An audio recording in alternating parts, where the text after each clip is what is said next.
dream I know deep up my feelings for you. Alright, my wonderful people, welcome back to my wonderful channel, Reality Latest Gist. As they're giving a back-to-back update and information as they hot to my people, I don't care about game matter one call yanona.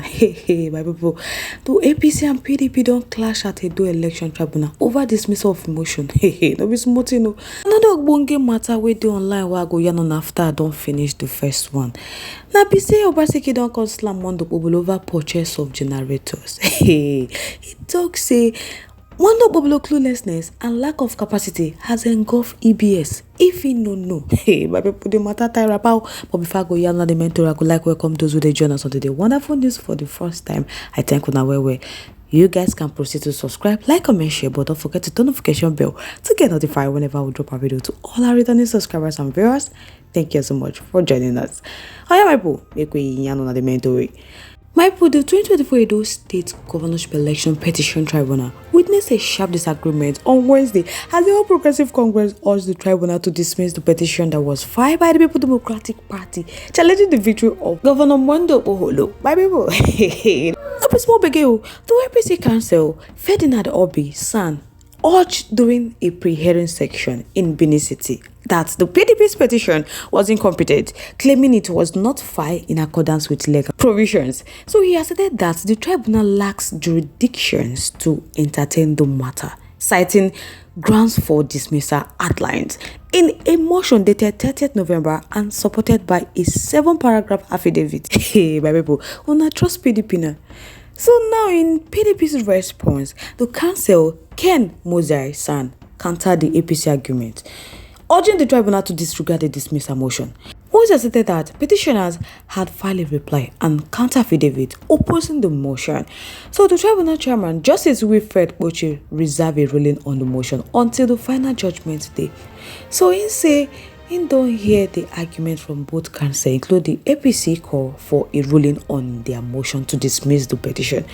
The ruling will be delivered on the final day now waiting Justice Boche's talk. So in a subsequent motion, the APC sought to strike out specific paragraph in the PDP's petition.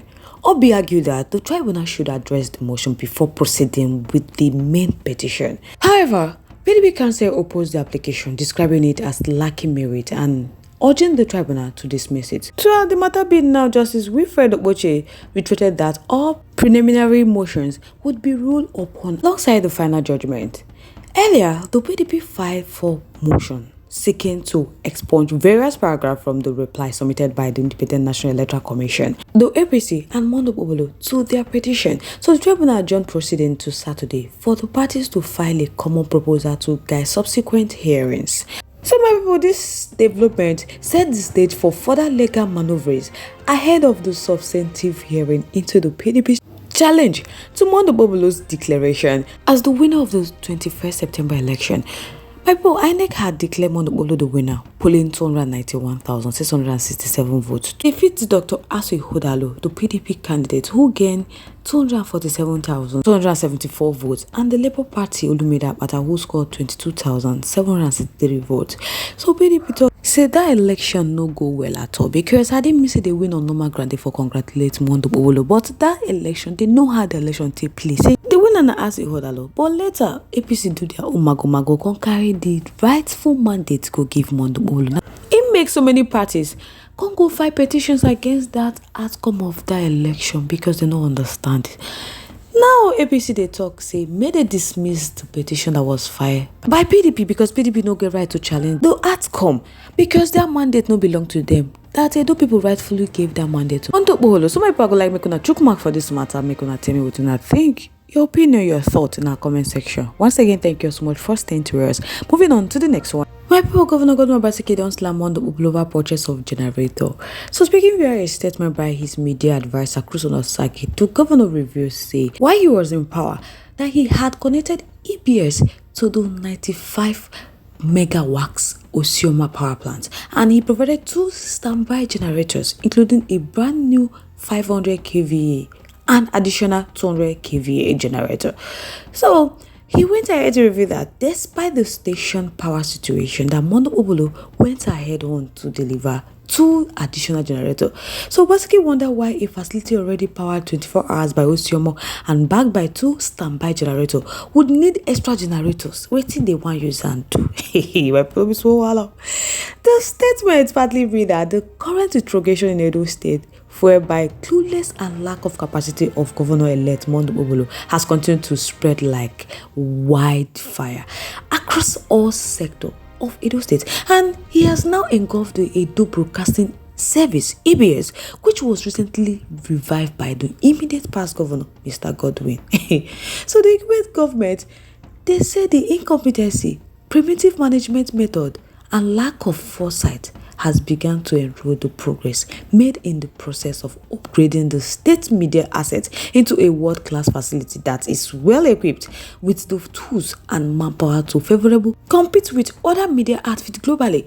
So the immediate past governor, Godwin Obaseki, had connected the Edo Broadcasting Service to the 95 megawatt Osyomo power plants, and he don't provide standby generator. 2 for that matter before he come up for office. He say wetin make Okpebholo go buy generator again. Say hey, this appears say Okpebholo has begun his deceptive move. There's another one that they call the more you look, the less you see. They say na magical that with the recent delivery of 2 additional generators, including 150 kVA and 135 kVA to Edo State own media station, Chris Osage said they are forced to ask Okpebholo why. That what exactly does a facility already powered 24 hours by Osyomo and backed by 2 standby generators need additional generator for? Waiting they need that for? That does Okpebholo plan to run EBS entirely on diesel, especially considering the cost implication? He say how Okpebholo wanted to one.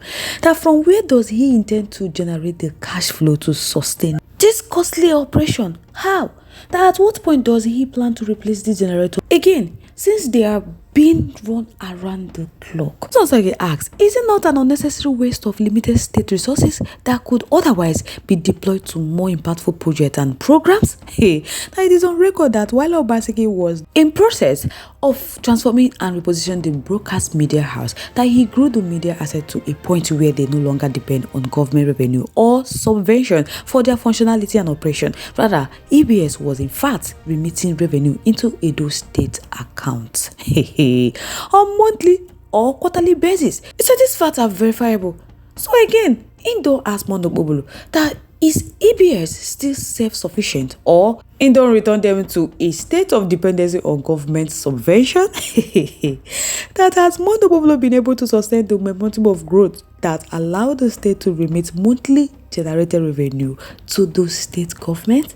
Or is the progress now gone with Okpebholo's primitive management method, which make retrogression inevitable? There is a word that said no one can give what they do not have. That Okpebholo does not know how organization work and operate, so he does not know how to run efficient and sustainable system. But in they run different directions, making a shipwreck of all the different organizations that his predecessor Godwin Obaseki has successfully put on the path of growth, progress, and sustainability. Now Chris Osage saying one repeat himself for the main time where Okpebholo could dey sit. Say Okpebholo is a politician out of his depth. When they urge Okpebholo to rather focus on building his capacity for leadership and governance instead of his endless show of shame while resorting to judicial pressures to cover his incompetency and lack of vision and capacity. My people, don't be small bad. So guys, I could like make a trick for this matter. Let's know your thoughts, your contributions, opinions in our comment section. We'd love to hear from you. Once again, thank you so much for staying to us. On this note, we have come to the end of today's segment. Like your honest.